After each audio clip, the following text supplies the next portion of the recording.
Hello and welcome to Close Reading Classic Literature with me, Dr. Octavia Cox. A thing that many people adore about Jane Austen's writing is its realness. Today I'm going to analyse one aspect of Jane Austen's apparent realness. That is, one way in which Jane Austen constructs authenticity in her writings, which is to assume phonocentricity. So, an outline of the lecture today then. Don't worry if you've never heard of phonocentrism before. I'm going to start by defining and explaining what it is, what phonocentrism is. I'm then going to consider Jane Austen's use of phonocentric textual construction in her own personal letters. And then I'm going to analyse an example from one of Jane Austen's novels. In particular, I'm going to look at Captain Wentworth's beautiful love letter, his declaration letter to Anne Elliot at the end of Persuasion. The sense of realness that many readers experience when perusing Jane Austen's novels was a quality that was noticed and appreciated contemporaneously, that is, in her own time in the Regency period. The most popular novelist of the period, and by most popular I mean the best-selling, Sir Walter Scott, speaks for many subsequent readers of Jane Austen's novels, I think, when he observed that Jane Austen possessed the art of copying from nature as she really exists in the common walks of life. And that's from Walter Scott's review of Jane Austen's novel Emma, which was published in the Quarterly Review in October 1815. What I want to draw your attention to here, and which Walter Scott as a novelist himself particularly understood, is the juxtaposition of art and nature, or the author's task, really, within a novel of balancing artificiality and realness. Jane Austen's novels, by nature, are artificial constructions designed to affect realness and authenticity. And this is true, of course, of many other writers and other authors too. But I think Jane Austen is particularly good at it, and that's why so many readers have a sense of realness in her characters when they read her novels. And as literary critics, we need to be aware of the tools of construction. We need to unpick the artificiality to understand how she constructs, how Jane Austen affects that realness.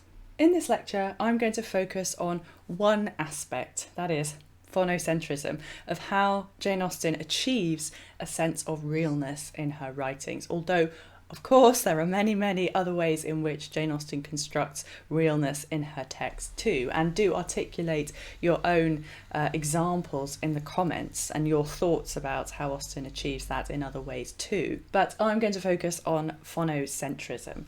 How does Jane Austen draw on assumed phonocentrism to construct realness and authenticity and apparent openness in her writing? To get to the analysis, what is phonocentrism? The word derives from the Greek phono, meaning voice or sound. So phonocentrism then translates as voice-centred or sound-centred. According to linguistic phonocentrism, the spoken word is given primacy over the written word. So the Oxford English Dictionary defines phonocentrism as a philosophical linguistic term meaning the tendency to value speech above writing in linguistic analysis, especially the view that the spoken language is the immediate realization of meaning. In other words, phonocentrism is the tendency to regard speech as primary and authentic because less mediated by constructions of language and therefore closer to meaning, to true, genuine, stripped, bare, unconstructed, uncorrupted, unmediated, unfiltered, etc. meaning. That's the idea, that it's stripped of all that artificiality, and because it's spoken, you are closer to the immediate realisation of meaning. So if speech is primary, then writing is secondary because it's consciously constructed and therefore at a remove from kind of primary meaning. Jacques Derrida, the French linguistic philosopher and deconstructionist, argues in De la Grammatologie from 1967 that Western culture essentially really, promotes a phonocentric view of communication. Derrida argues that the promotion of speech over writing is in fact misguided and that speech is just as constructed as writing. And while I agree that the two may be as constructed as each other, when we speak, after all, we adhere to grammatical conventions, sentence structures, etc.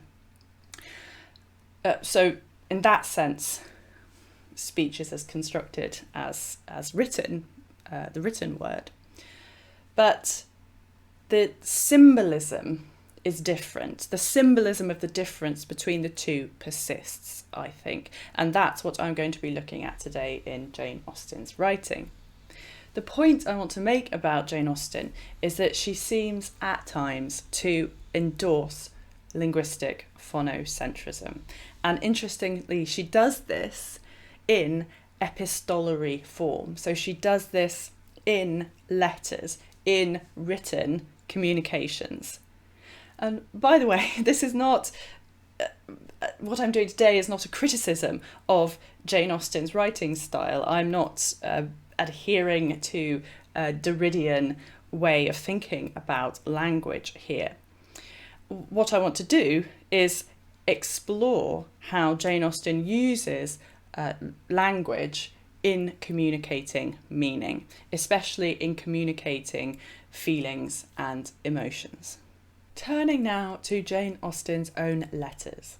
In her own personal, private letters to her adored sister Cassandra, she repeatedly refers to herself as speaking rather than writing.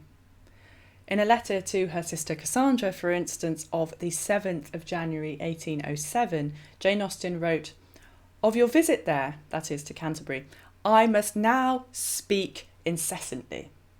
And she continues the letter by writing, of course, about Cassandra's trip to Canterbury.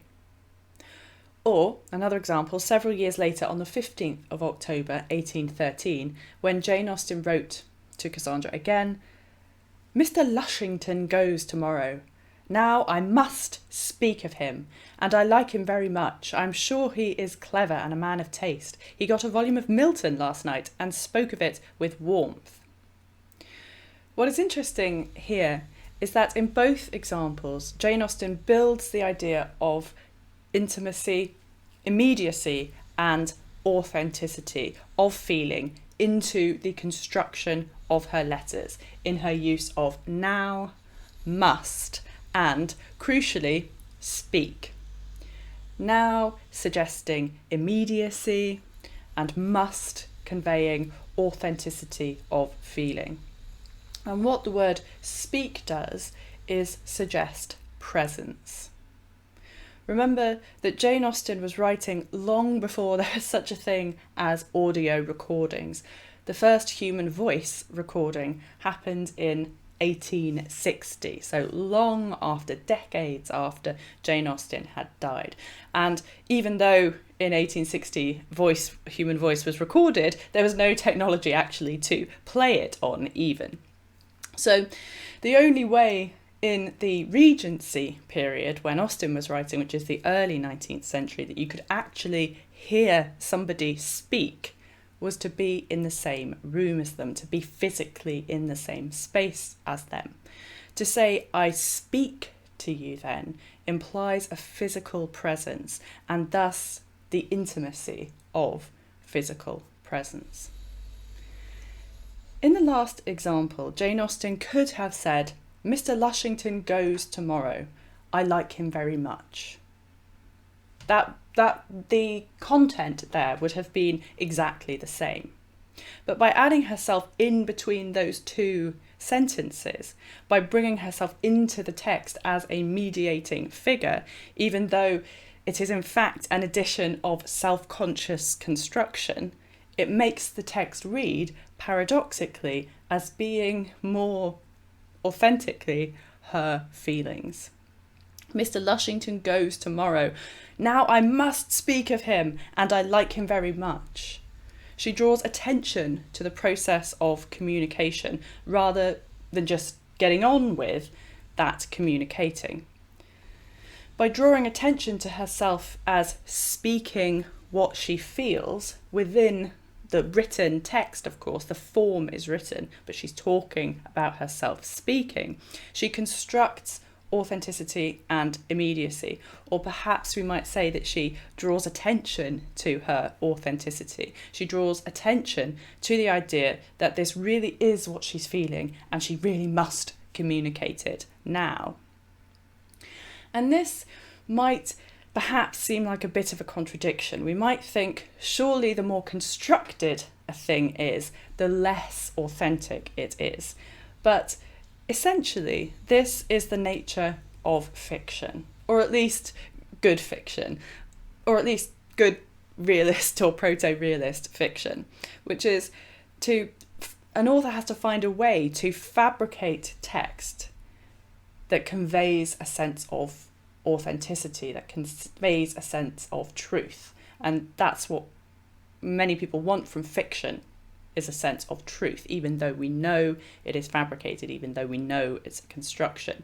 Or, in the words of Walter Scott, what the artist must do is find or hone the art of copying from nature. And there's a reason that a writer is thought of as an artist, because you are creating something artificial. So the art of copying from nature.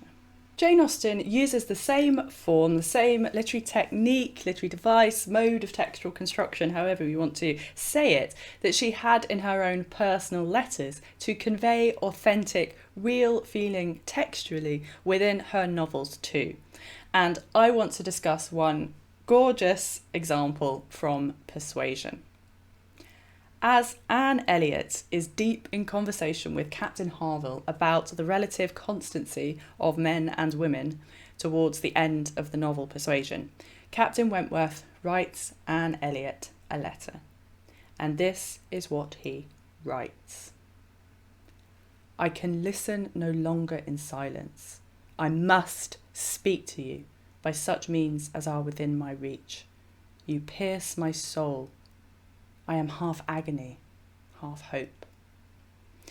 As in Jane Austen's own letter about her feelings regarding the fabulously named Mr. Lushington, the middle section of this extract does the same work in terms of explicitly drawing the reader's attention to Captain Wentworth's self-conscious declaration that he must speak his feelings, that he cannot contain himself.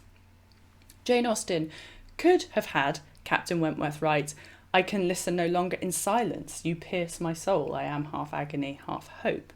But by having Captain Wentworth draw attention to the expression of his feelings, I must speak, I must convey how I feel, Jane Austen constructs a believable and palpable sense of urgency to Captain Wentworth's writing.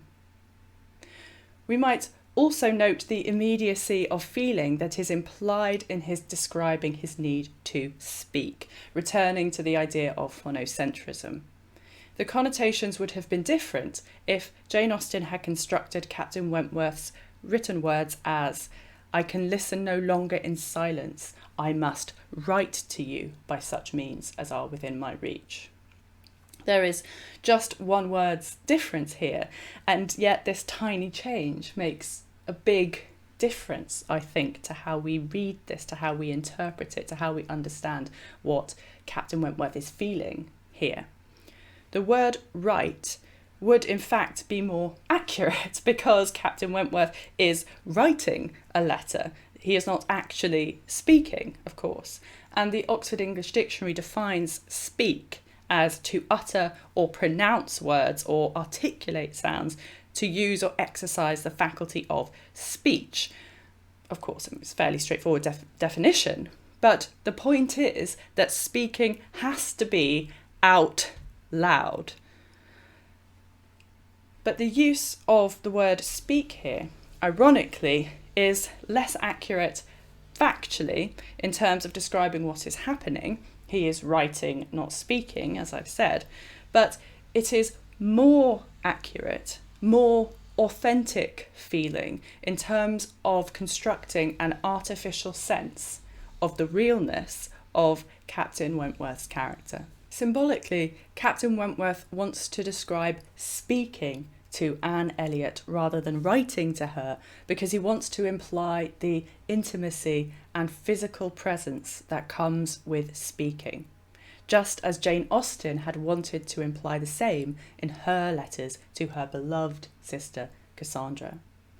And as an additional point, the very poignancy of this moment in Persuasion is that it is Anne Elliot who is speaking.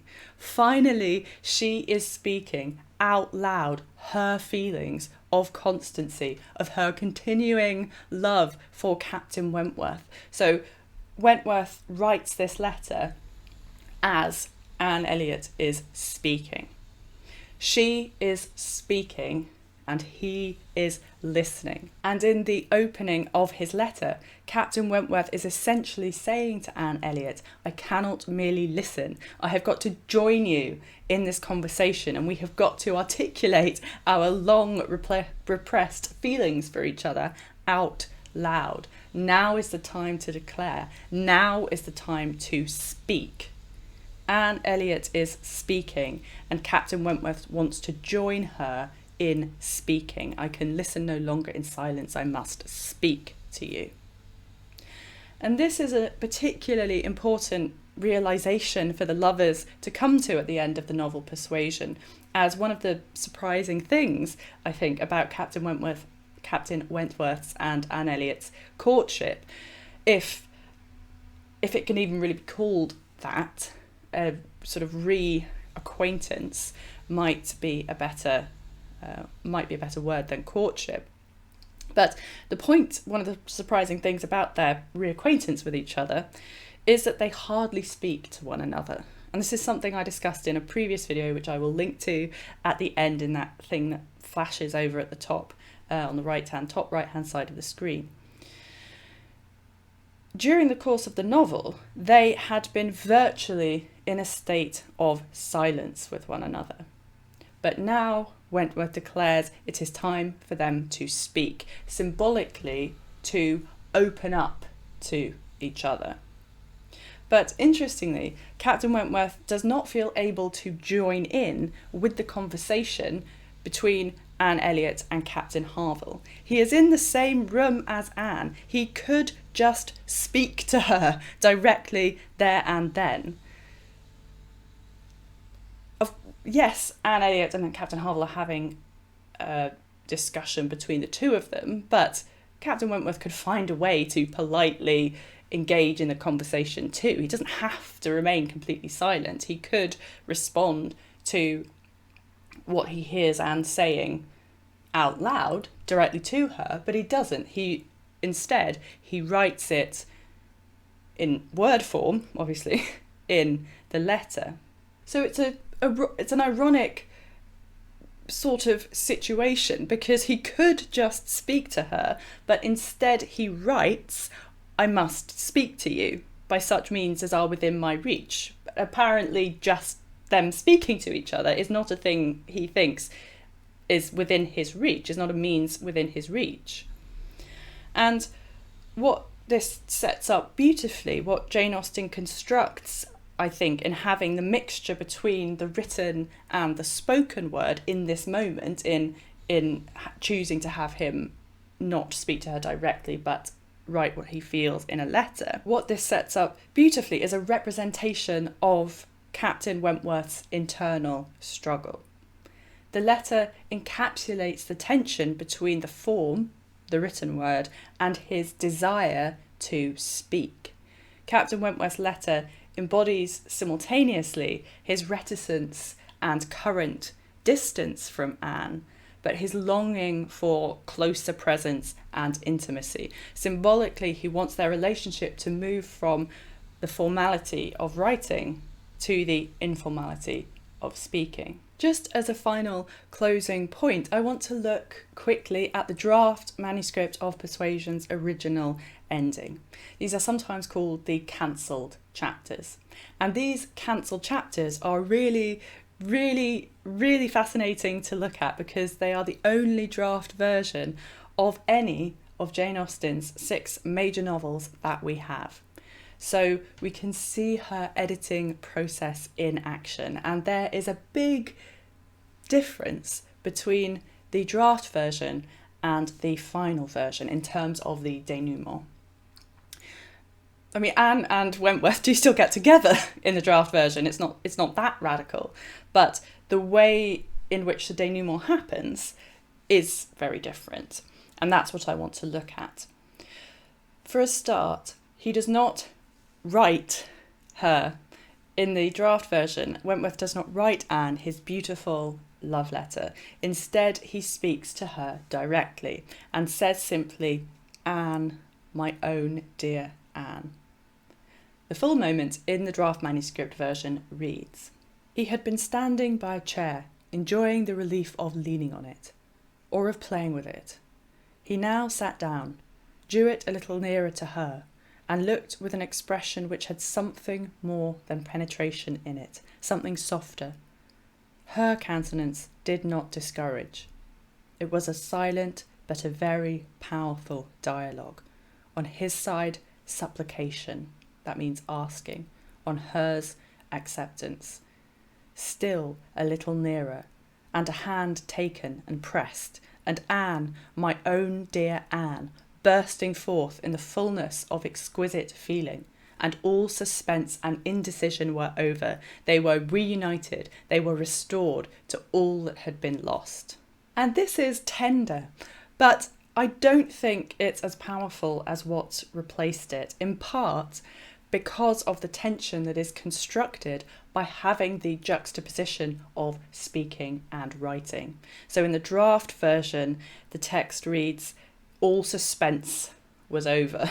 But what the letter does is sort of build up or prolong some of that suspense in keeping or in showing the tension that is constructed by, as I've said, having the juxtaposition of speaking and writing. We can see the seed, I think, of the later version here in the draft version's phrase, "It was a silent but a very powerful dialogue." There is a mixture of reticence in silent and fulsome forthcomingness, a very powerful dialogue, which is then amplified in the final version. The draft manuscript does have Captain Wentworth speaking directly to Anne Elliot at the moment of declaration, "Anne, my own dear Anne." But I think the moment works more powerfully in the final version symbolism of speaking in letter form, because it is a physical metaphor for Captain Wentworth's internal struggle, his desire phonocentrically to move from the written to the spoken word, from formal restraint and distance to informal openness and intimacy. Thank you very much indeed for listening. Remember, if you like what I do here on my channel where I analyse classic literature, then do subscribe. And if you have liked the video, then do please press the like button. It helps me out in YouTube's algorithm. And do you have any of your own examples of Jane Austen's use of phonocentricity in her novels? I'd love to hear them.